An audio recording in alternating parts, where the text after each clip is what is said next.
अस्सलाम वालेकुम, this is doctor mass. Data के मुताबिक इस वक्त लिवर फेलियर और लिवर ट्रांसप्लांट का number one cause, leading cause fatty liver disease है। अप्रॉक्सीमेटली 30% एडल्ट्स इस वक्त वेस्टर्न वर्ल्ड में स्पेशली फैटी लिवर डिजीज का शिकार है, और अब ये बीमारी बच्चों में भी वक्त के साथ, जो कि रेयर होती थी, बढ़ती चली जा रही है। और अबाउट 10% किड्स, 10% चिल्ड्रन भी फैटी लिवर डिजीज का शिकार है, जिसका मेन रीज़न जंक फूड्स की कंजप्शन है, जैसे कि पिज़्ज़ा, बर्गर्स, फ्राइज और specially soft drinks. Fatty livers के causes, complications, signs and symptoms और ट्रीटमेंट जानने के लिए इस वीडियो को आखिर तक जरूर देखिएगा। नॉर्मली फैट हमारी बॉडी में कुछ खास किस्म के सेल्स में स्टोर होता है, जिनको हम फैट सेल्स कहते हैं या फिर एडिपोसाइट्स कहते हैं। जब इन सेल्स की कैपेसिटी ओवरवेल्म्ड हो जाती है हमारी बॉडी में एक्सेसिव फैट्स की वजह से, तो फिर वो fat outside the cells store होना शुरू हो जाता है।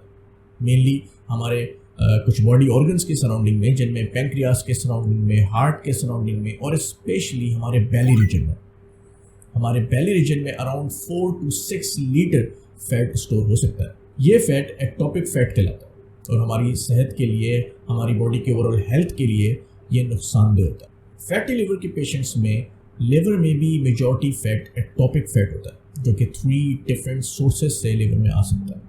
नंबर 1, डाइट के ज़रिए। जो भी हम डाइट में कंज्यूम करते हैं वो सबसे पहले पोर्टल सर्कुलेशन के ज़रिए लिवर में जाता है। नंबर 2, लिवर खुद फैट को प्रोड्यूस करता है ग्लूकोज को कन्वर्ट करके।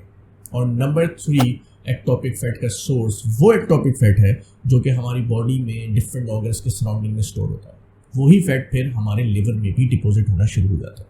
ये पॉइंट बहुत इंपॉर्टेंट है, क्योंकि इस पॉइंट से हमें पता लगता है कि हमारी बॉडी में जितना भी फैट होगा वो डायरेक्टली हमारे लिवर में मौजूद फैट के साथ रिलेटेड है, क्योंकि वही फैट हमारे लिवर में जाके डिपॉजिट होना शुरू हो जाता है और शुरू होती है फैटी लिवर डिजीज़ की बीमारी।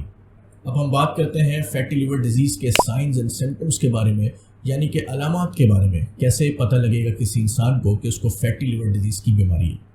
तो number 1 symptom, that there is no symptom, यानी कि फैटी लिवर डिजीज़ के पेशेंट्स के अंदर शुरू में कोई अलामत होती ही नहीं है, क्योंकि शुरू में हमारे लिवर के सेल्स डैमेज होना शुरू नहीं होते। फैट सराउंडिंग में लिवर के डिपॉजिट तो हो रहा होता है, लेकिन जब तक सेल्स डैमेज नहीं होते कोई भी अलामत जाहिर नहीं होती। नंबर 2, प्रोट्रूडिंग बेली, यानी कि हमारे पेट का बढ़ जाना। प्रोट्रूडिंग बेली भी फैट की डिपोजिशन की ही एक कॉन्सिक्वेंस है। तो जब हमारे ओवरऑल बॉडी में फैट बढ़ता है तो ना सिर्फ कि वो लिवर में डिपोजिट होना शुरू हो जाता है, बल्कि वो हमारी बेली में भी स्टोर होना शुरू हो जाता है। इसीलिए प्रोट्रूडिंग बेली भी हमें ये इंडिकेट करती है कि इस पर्सन में फैटी लिवर हो सकता है। It's not an absolute symptom, लेकिन प्रोबेबिलिटी बहुत ज़्यादा होती है कि उस पेशेंट के अंदर फैटी लिवर हो सकता है। Number 3, jaundice. जॉन्डिस दरअसल येलो डिस्कलरेशन है हमारी स्किन की, जो कि हमारी आइज़ में भी एक येलो टिंट हमें पाया जाता है, जो कि जॉन्डिस कहलाता है। जॉन्डिस एक्चुअली में लिवर सेल्स के डैमेज होने की वजह से होता है। ये लिवर के मल्टीपल डिफरेंट बीमारियों में, डिसऑर्डर्स में भी पाया जा सकता है, और उसके साथ साथ फैटी लिवर में भी जब इतना ज़्यादा डैमेज हो जाए कि लिवर के सेल्स भी डैमेज होना शुरू हो जाए, तो फिर जॉन्डिस का सिम्टम भी उन पेशेंट्स में होना शुरू हो जाता है। Number 4, insulin resistance. Normally insulin का फंक्शन हमारे ब्लड में मौजूद ग्लूकोज को सेल्स में एंटर कराना होता है, जहाँ पर वो सेल्स उस ग्लूकोज को मेटाबोलाइज करते हैं और एनर्जी को प्रोड्यूस करते हैं। इसी तरह हमारी बॉडी की ओवरऑल एनर्जी रिक्वायरमेंट्स पूरी होती हैं, लेकिन इंसुलिन रेजिस्टेंस में हमारे बॉडी की जो सेल्स हैं वो इंसुलिन को रिस्पॉन्ड नहीं करते। बेसिकली इंसुलिन रिसेप्टर्स जो सेल पे मौजूद होते हैं वो डिसेंसिटाइज हो जाते हैं इंसुलिन के लिए, जिसकी वजह से इंसुलिन ज़्यादा होने के बावजूद और ब्लड में ग्लूकोज भी मौजूद होने के बावजूद वो ग्लूकोज हमारे सेल में एंटर नहीं हो पाता, जिसकी वजह से 2 रिजल्ट होता है। एक तो हमारे ब्लड ग्लूकोज लेवल भी इंक्रीज होता है, और दूसरा हमारे एनर्जी रिक्वायरमेंट्स भी पूरी नहीं हो पाती, क्योंकि सेल्स को एनर्जी के लिए जो ग्लूकोज है वो मिला ही नहीं। तो इंसुलिन रेजिस्टेंस के हम सिम्टम्स पे बात कर लेते हैं, जिनमें नंबर 1 सिम्टम है क्रेविंग फॉर मोर फूड। क्योंकि हमने जब एक डाइट ली, एक डाइट कंज्यूम की, जब उसने हमें एनर्जी ही प्रोवाइड नहीं की, तो कुछ देर बाद हमारी बॉडी फिर हमें इंडिकेट करती है, हमें मैसेज देती है कि आपको मज़ीद फूड की ज़रूरत है, क्योंकि एनर्जी रिक्वायरमेंट्स पूरे नहीं हुए। तो इसीलिए क्रेविंग्स अगर आपको बहुत बहुत हो रही है, बार बार हो रही है, तो वो भी ये इंडिकेट करती है कि आपको फैटी लिवर डिजीज़ हो सकता है। नंबर 2, फटीग होना या टायर्डनेस होना। अगर आप अपनी डाइट को कंज्यूम करने के बाद भी थका थका फील करते हैं, लेजीनेस आपके अंदर है बहुत ज़्यादा, और वो एनर्जी लेवल्स आप फील नहीं करते, तो वो भी इंसुलिन रेजिस्टेंस या फिर फैटी लिवर की कॉन्सिक्वेंस हो सकती है। Number 3, vision problems. Vision problems भी दरअसल ब्लड में मौजूद ग्लूकोज के एक्सेसिव लेवल्स की वजह से हो जाते हैं, क्योंकि वो ग्लूकोज फिर हमारी आइज़ में, रेटिना में डिफरेंट जगह पे डिपॉजिट होना शुरू हो जाता है। तो विजन प्रॉब्लम्स भी देखे जा सकते हैं उन लोगों में जिनमें इंसुलिन रेजिस्टेंस का प्रॉब्लम है। Number 4, increase frequency of urination specially during the night times, यानी कि रात के टाइम अगर आपको सोते हुए बार बार हाजत हो रही है पेशाब की और आपकी आँख खुलती रहती है 1 बार, 2 बार, 3 बार, तो ये भी इंडिकेशन है कि आपको इंसुलिन रेजिस्टेंस हो सकती है। इंसुलिन रेजिस्टेंस सबसे ज़्यादा डायबिटीज़ टाइप 2 में देखी जाती है, जो कि नॉर्मली सबसे मोस्ट कॉमन टाइप है डायबिटीज़ की। तो जिन लोगों में भी ब्लड शुगर का प्रॉब्लम है, ब्लड शुगर लेवल कंट्रोल नहीं रहता, उनमें इंसुलिन रेजिस्टेंस ही बेसिकली होती है, वही मैकेनिज्म की वजह से उनमें डायबिटीज़ हो रहा होता है। लेकिन फैटी लिवर के पेशेंट्स में भी ये प्रॉब्लम देखी जा सकती है। तो इन तमाम सिम्टम्स में से अगर आपको कोई भी सिम्टम, कोई भी प्रॉब्लम है, तो हो सकता है कि आपको फैटी लिवर डिजीज़ हो। फैटी लिवर डिजीज़ के डायग्नोसिस को कंफर्म करने के लिए हम मल्टीपल टेस्ट रन कर सकते हैं, जिनमें से नंबर 1 है LFTs, यानी कि लिवर फंक्शन टेस्ट। अब लिवर फंक्शन टेस्ट दरअसल हमारे लिवर के कुछ एंजाइम्स का ब्लड में हम लेवल चेक करते हैं। अगर वो अपनी नॉर्मल रेंज में मौजूद हैं, दैट मीन्स कि लिवर नॉर्मली फंक्शन कर रहा है। और फैटी लिवर के पेशेंट्स में LFTs नॉर्मल ही होते हैं शुरू की स्टेजेस में। जब तक कि लिवर सेल्स डैमेज नहीं हो जाते, LFTs नॉर्मल रहते हैं, लेकिन जब डैमेज लिवर तक आ जाता है तो फिर LFTs डिरेंज होना शुरू हो जाते हैं और लिवर एंजाइम्स का लेवल रेज मिलता है। Number 2, imaging techniques. Fatty liver को डायग्नोस करने के लिए, उसको डिटेक्ट करने के लिए हम डिफरेंट इमेजिंग टेक्निक्स का इस्तेमाल कर सकते हैं, जिनमें अल्ट्रासाउंड है, CT स्कैन है, MRI है और फाइब्रोस्कैन है। अब हम बात करते हैं फैटी लिवर की कॉम्प्लिकेशंस के बारे में, इसके कॉन्सिक्वेंसेस के बारे में। नॉर्मली फैटी लिवर की बीमारी को लोग बहुत ज़्यादा लाइटली लेते हैं, उसको सीरियसली नहीं लेते, लेकिन फैटी लिवर की जो कॉन्सिक्वेंसेस हैं वो बहुत ही डेंजरस हैं, वो लाइफ थ्रेटनिंग है। जिनमें से एक है liver failure, liver cirrhosis. Liver cirrhosis दरअसल स्कारिंग ऑफ लिवर है, जब नॉर्मल लिवर का टिश्यू एक फाइब्रस टिश्यू से रिप्लेस हो जाता है, जो कि ऑब्वियसली लिवर की फंक्शंस परफॉर्म करने की कैपेबिलिटीज नहीं रखता। और नंबर 3, लिवर कैंसर है।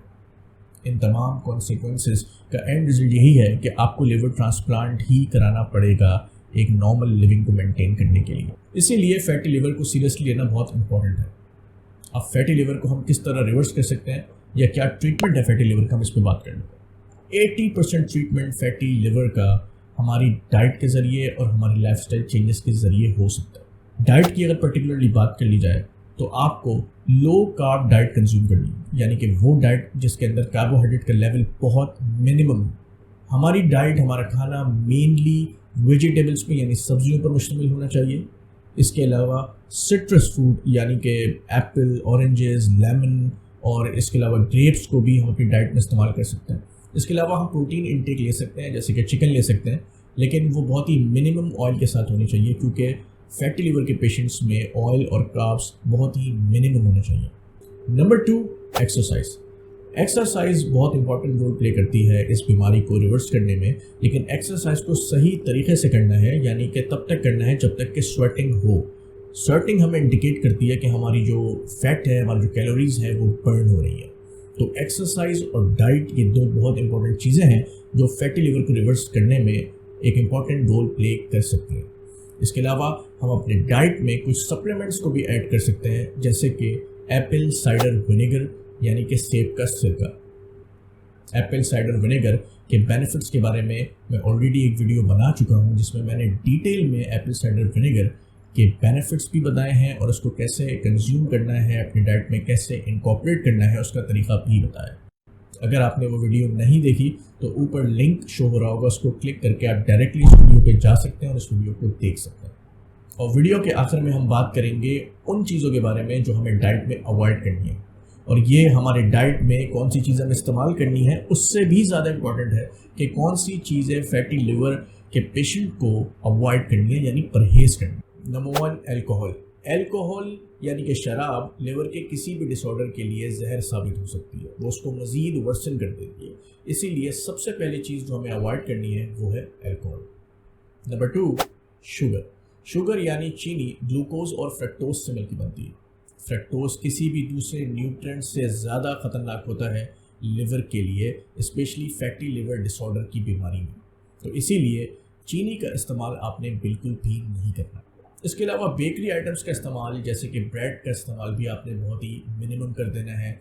चावल का इस्तेमाल आपने बहुत ज़्यादा मिनिमम कर देना है। राइस को अपनी डाइट में बहुत ही लिमिटेड हिस्से में इस्तेमाल करना है। और मोस्ट इम्पॉर्टेंटली जंक फूड्स को आपने अपनी डाइट से अवॉइड करना है। जब तक कि आप इस पूरी फैटी लिवर को रिवर्स नहीं कर देते और तमाम आपके लिवर ठीक नहीं हो जाता, नॉर्मल नहीं हो जाता, तब तक आपने बिल्कुल भी जंक फूड्स को हाथ नहीं लगाना। ख़ास तौर पे जो सॉफ्ट ड्रिंक्स हैं, क्योंकि उनके अंदर बहुत ज़्यादा चीनी मौजूद होती है, बहुत ज़्यादा अमाउंट में चीनी मौजूद होती है, इसलिए सॉफ्ट ड्रिंक्स का इस्तेमाल बिल्कुल भी नहीं करना। उम्मीद करता हूँ ये वीडियो आपको पसंद आई हो। अगर ये वीडियो आपको पसंद आई है तो इसको ज़रूर लाइक करें और इसको अपने घर वालों के साथ, अपने दोस्तों के साथ शेयर करें, क्योंकि हमारी 30% पॉपुलेशन फैटी लिवर डिजीज़ का शिकार है। इसीलिए ये नॉलेज उनके लिए फ़ायदेमंद ज़रूर साबित हो सकती है। और ऐसी मज़ीद वीडियोज़ देखने के लिए मेरे चैनल को ज़रूर सब्सक्राइब करें। इंशाल्लाह मिलते हैं अगली वीडियो में, तब तक के लिए अल्लाह हाफ़िज़।